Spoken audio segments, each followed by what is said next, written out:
ऐसे ఏం చేయరు సార్. तकलीफ नहीं, हमें तो मुफ्त की पब्लिसिटी मिल रही है, बार बार हमारी इंटरव्यू एने में थोड़ी होती है, इसीलिए कोई तकलीफ नहीं।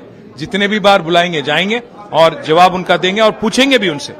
2 साल से लगातार मेरे पे कैंपेन कर रहे हैं कि कोई किसी हीरोइन का मैंने फोन टैप किया, किसी को मैंने डराया। मैं पूछेंगे भी उनसे।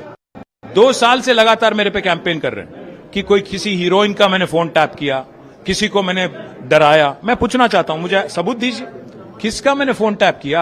आप जो 2 साल से स्लैंडर कैंपेन चला रहे हो मेरे खिलाफ, 2 साल से जो मेरी कैरेक्टर असैसिनेशन आप कर रहे हो, इसका विक्टिम मैं हूं। अगर इसका कोई दोषी है तो रेवंत रेड्डी है, इसलिए मैं जरूर उनसे सवाल करूंगा और ये भी पूछूंगा। आज कांग्रेस गवर्नमेंट में मिनिस्टर डरते हैं हमसे बात करने के लिए फोन पे, वो खुद जर्नलिस्टों से कहते हैं कि उनकी फोन टैप हो रही है। तो इसलिए मैं जरूर पूछूंगा और सवाल भी करूंगा कि आप जो कर रहे हो गलत कर रहे हो, टाइम पास कर रहे हो, अच्छी बात नहीं। नहीं, ये तो टाइम पास प्रोग्राम है, हमें इससे कोई तकलीफ नहीं, मुफ्त में पब्लिसिटी मिल रहा है, अच्छी बात है।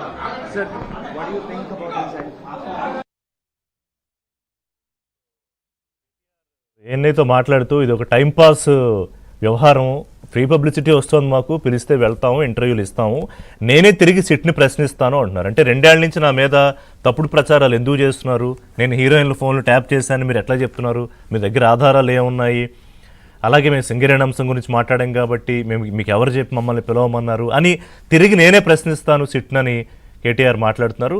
కొద్దిసేపటి క్రితం ఆయన తెలంగాణ భవన్కి చేరుకున్నారు. అక్కడ పార్టీ నాయకులు కార్యకర్తలు అందరూ ఆయన్ని కలిసి వెళ్లే ముందు ఆయనకి బొట్టు పెట్టి పంపిస్తున్నారు మాజీ మంత్రి. కొద్దిసేపట్లో ఆయన మీడియాతో కూడా మాట్లాడే అవకాశం కనిపిస్తుంది. ప్రస్తుతం తెలంగాణ భవన్ దగ్గర మా ప్రతినిధి నరేష్ ఉన్నారు, ఆయన అడిగి అప్డేట్స్ తెలుసుకుందాం. నరేష్, ఏంటి పరిస్థితి అక్కడ భవన్ దగ్గర? ప్రస్తుతం కేటీఆర్ పార్టీ ముఖ్య నాయకులతో సమావేశమయ్యారు. ఆయన ఇంటి నుంచి బయలుదేరడానికంటే ముందే లీగల్ టీంతో చర్చించి కేటీఆర్ ఇక్కడికి వచ్చారు. మళ్ళీ ఒకసారి బీఆర్ఎస్ పార్టీ లీగల్ టీం కూడా ఈ సమావేశంలో ఉంది. మాజీ ఎమ్మెల్యేలు, ప్రస్తుత ఎమ్మెల్యేలు, మాజీ మంత్రులు, సీనియర్ నాయకులంతా కూడా ప్రస్తుతం జరుగుతున్న పరిణామాల గురించి చర్చించుకుంటున్నారు. కాసేపట్లోనే ఆయన తెలంగాణ భవన్ నుంచి సిట్ విచారణకు బయలుదేరబోతున్నారు. అంతకంటే ముందు కేటీఆర్ మీడియాతో కూడా మాట్లాడబోతున్నారు. సో ఏం కామెంట్స్ చేయబోతున్నారు కూడా అనేది కూడా కాస్త ఆసక్తిగా మారింది. ఎందుకంటే హరీష్ రావు కూడా ఇదే విధంగా ఆయన సిట్ విచారణకు వెళ్లే ముందు చాలా కీలకమైన కామెంట్ చేశారు. ఏదైతే బొగ్గు కుంభకోణానికి సంబంధించిన వ్యవహారాన్ని తాను బయటపెట్టినందువల్లే కక్షపూరితంగా తనకు సిట్ విచారణకు పిలిచారనేది హరీష్ రావు చెప్పిన మాట. సో